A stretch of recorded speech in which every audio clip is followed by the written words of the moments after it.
En ce temps-là, Marie se mit en route et se rendit avec empressement vers la région montagneuse, dans une ville de Judée. Elle entra dans la maison de Zacharie et salua Élisabeth. Or, quand Élisabeth entendit la salutation de Marie, l'enfant tressaillit en elle. Alors Élisabeth fut remplie d'Esprit Saint et s'écria d'une voix forte, « Tu es bénie entre toutes les femmes, et le fruit de tes entrailles est béni. D'où m'est-il donné que la mère de mon Seigneur vienne jusqu'à moi? Car lorsque tes paroles de salutation sont parvenues à mes oreilles, l'enfant a tressailli d'allégresse en moi. Heureuse celle qui a cru à l'accomplissement des paroles qui lui furent dites de la part du Seigneur. » Acclamons la parole de Dieu. Dans l'une de ses homélies, l'une des nombreuses homélies sur la Vierge Marie, Saint Bernard joue avec le concept de parole en minuscule et parole en majuscule. La parole en minuscule est prononcée par la Vierge. La parole en majuscule est Dieu, notre Seigneur, le Verbe qui attendait de se faire chair dans le sein de Marie. Et Saint Bernard dit que la Vierge a dit sa parole, et par conséquent, le Verbe, la parole en majuscule, entre en elle. Quelle est la parole que la Vierge a dite? Fiat, voici la servante du Seigneur. J'ai confiance, je crois. J'ai confiance, je me confie. C'est la parole de Marie qui a permis l'incarnation, qui a ouvert la porte à la parole avec majuscule, qui est le Verbe fait chair dans son sein. Le fiat, le je fais confiance, permet à Dieu de se faire homme. C'est par la confiance que Dieu peut entrer en nous, peut prendre chair en nous. Mais que nous donne ce Verbe fait chair en Marie, et d'une manière différente, il se fait chair en nous quand nous avons confiance. Que nous donne-t-il? Ces jours-ci, nous assistons à une autre vague. On parle de la 6e, je ne sais pas combien de vagues nous avons déjà de coronavirus, avec une autre variante. En tout cas, j'ai lu, je ne sais pas si c'est exagéré, cela me semble incroyable, qu'en Angleterre, il puisse y avoir jusqu'à 2 millions de personnes infectées chaque jour.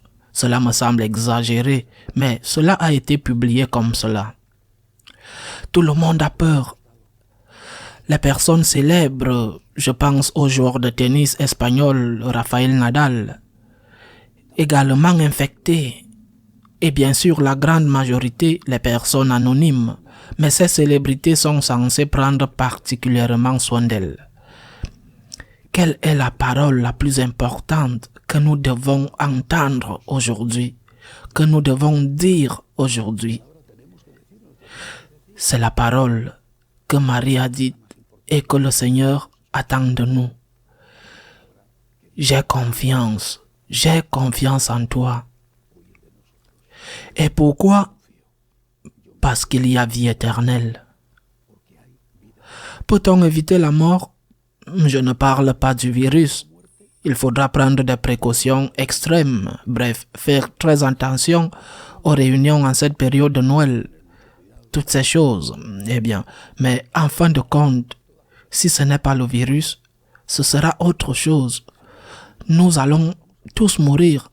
Ce n'est pas une bonne ni une mauvaise nouvelle, c'est un fait. Il y a quelqu'un qui a défini l'homme en disant qu'il est le seul animal qui sait qu'il va mourir.